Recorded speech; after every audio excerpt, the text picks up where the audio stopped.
Now this is what I'm talking about.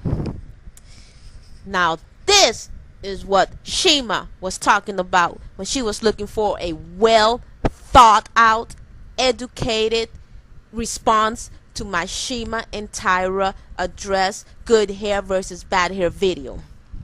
This is what I'm talking about. I had this young lady PM me this message. She didn't post it as a video response. This is an actual message she took her time to write to me. I have to thank her from the bottom of my heart, because I have never been more educated than I have been educated by reading this message regarding our hair, regarding our so-called bad hair. This was the most educational piece of information that I've read in a very long time. In a very long time.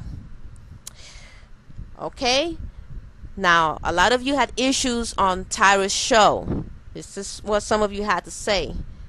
I saw her show and was upset, not because she addressed this issue, but because she did not offer any solutions to this problem. Just airing the dirty laundry and making no attempts to clean it.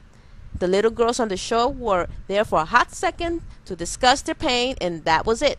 Very responsible of Tyra. I love me some Tyra, but she is not aiding anyone. Well, guess what?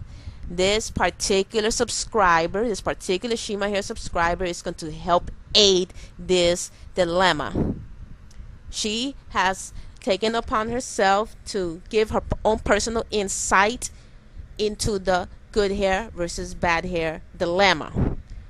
I want my very young viewers to listen up, because I'm way up there in age, believe it or not. But even this educated me. So imagine my younger viewers from 20 years on down. Imagine them. So please listen up, because this young lady hit it out of the park with this one. Here it goes. Hello, Shima. My experience in the American black community may shed some light into the good hair dilemma. I realize this email is long, but I believe it will give you some good information. If you want to understand the good hair demon in the black community, she put quotes on good hair, by the way. In the black community, you must understand the psyche of the black American. True, slavery had its impact on the American blacks in this country. But believe it or not, American blacks rebounded from their oppression. This was due to the two revolutions that occurred in the 60s, social redress and black self-awareness. If you notice through the archives, you see pictures, movies, etc. of most American blacks wearing their hair in afros during this time. They wore them everywhere and for every occasion, including formal. So it was not uncommon to see American blacks wearing tuxedos and gowns with afros during the 60s and in the early 70s! Exclamation point. As a matter of fact, during the disco era, whites were getting their hair permed to look like an afro! Exclamation point. I wore my hair in an afro during the 70s until 1985. At this time also, affirmative action was in place, as well as school busing and college integration. American blacks were doing well for a while. Test scores were rising due to better education, better job training, more awareness of black history, etc. The standard of living for blacks began to improve.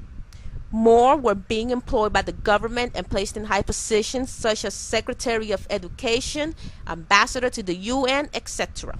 More private companies were employing American blacks because it not only looked good socially, but hiring a black person brought in new clientele, which meant more business. Of course, American blacks were becoming more prominent in entertainment as well as sports.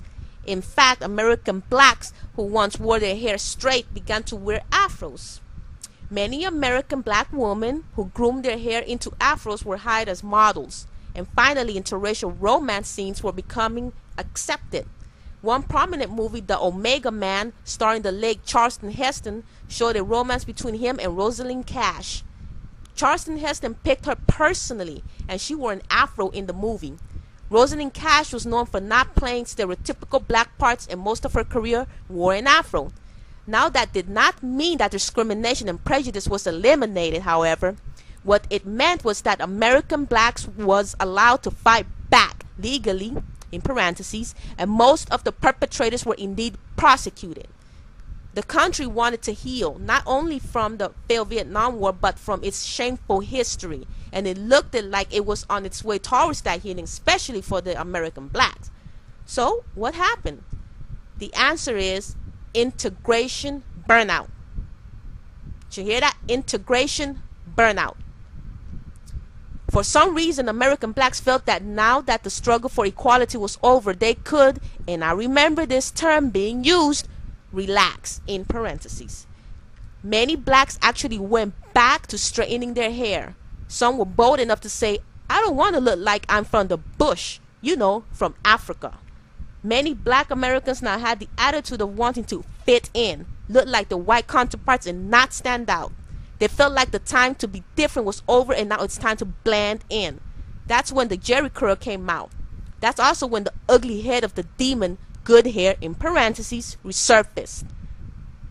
Unfortunately, when they, black Americans, regressed, they went all the way back to the very discrimination that divided them during slavery. Except now the whites aren't doing this. American blacks were doing this to each other. And this discrimination called cultural racism is present today. And this is passed on to each child, each generation. It's become so ingrained that by the time many black American children are in kindergarten, they know if they have good hair or not. And of course, with that attitude comes jealousy, anger, and low self-esteem.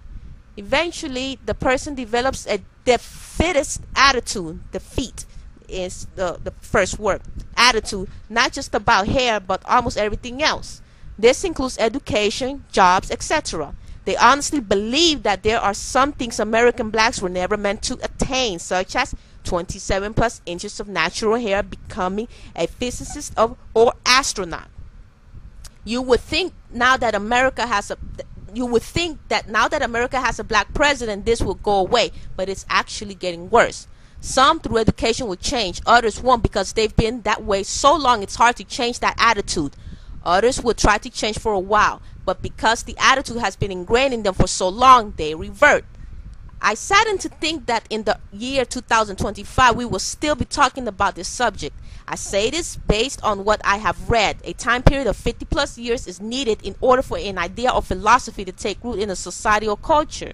There must be a clear and unanimous agreement or support of all involved in order to have permanent change.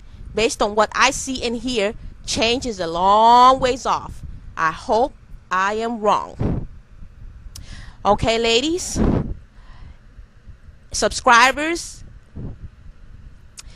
and people that sometimes disagree with me, please respond to this message intelligently. Okay?